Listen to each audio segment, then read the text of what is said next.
YellowDingy.com. Hey guys, welcome to YellowDingy.com. It's Mario, and I'm doing a game glance on Dead Island. It's the infected! Run! Run for the storage room!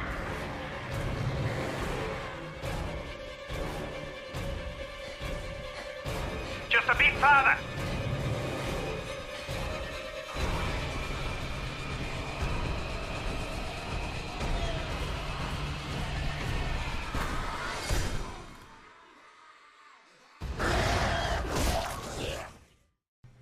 The game takes place on Paradise Island. For many, it's heaven on earth, a place of peace and untouched beauty, where travelers can leave the worries and the cares of the workaday world behind. But something evil has arrived in Paradise, spreading chaos, madness, and death. Heaven has become hell, and for those who still cling to life, there's only one thing left to do: survive.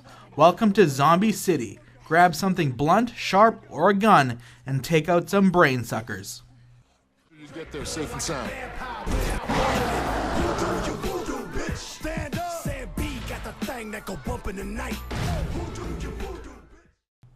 You have the option of 4 characters to play from. You have the tank, who is proficient with blunt weapons. There's the assassin, who rocks it with sharp weapons. Then there is the leader, who is a gun specialist. And finally, you have the jack of all trades, who is an expert in throwing weapons. There is an involved RPG aspect, where you'll need to manage your character's development. The areas of development are fury, combat, and survival.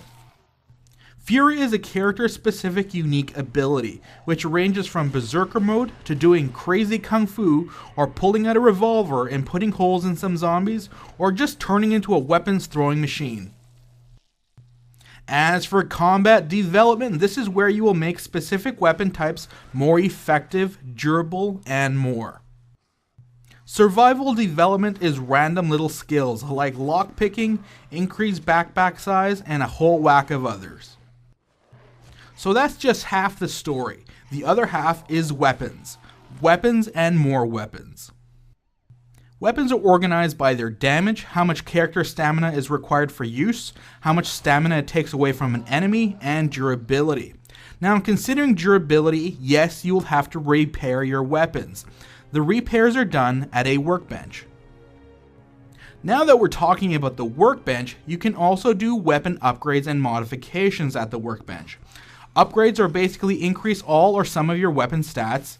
Modifications involve adding stuff to weapons, like nails to a baseball bat, for example.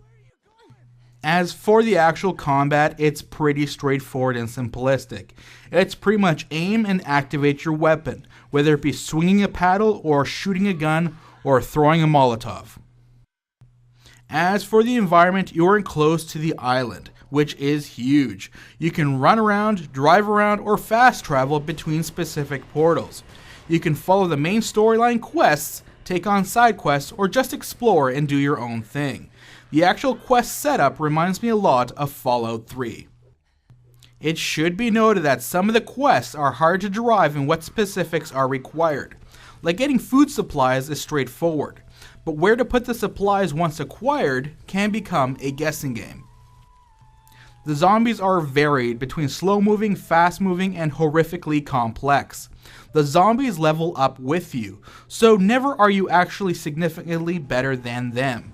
Strategy and being able to adapt is always required to keep up with the tougher zombies.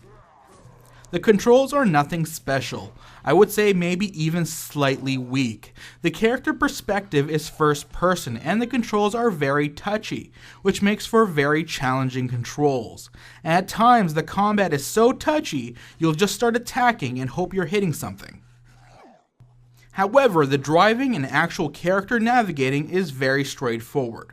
Overall, the controls should never be the sole reason for a game over or reload. They aren't that bad, so basically the controls get the job done. As for online gameplay, you can run through other people's games with them. Accessing others' games is done through the game lobby.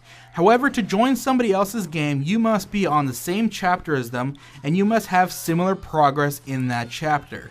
So finding games that you can actually join is rare. So if you have a small group of friends to play with, that would be more desirable. That's the last one? Okay then. Thanks, mates. The graphics look pretty solid.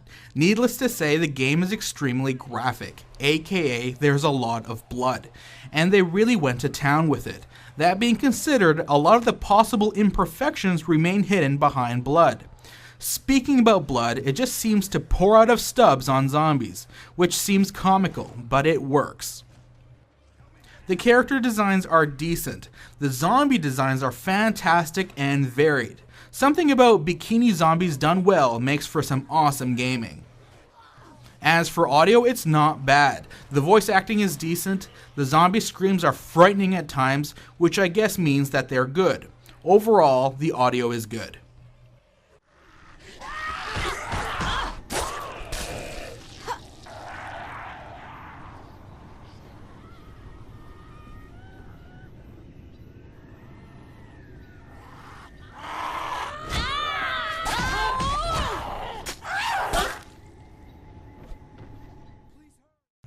This is a welcomed zombie game.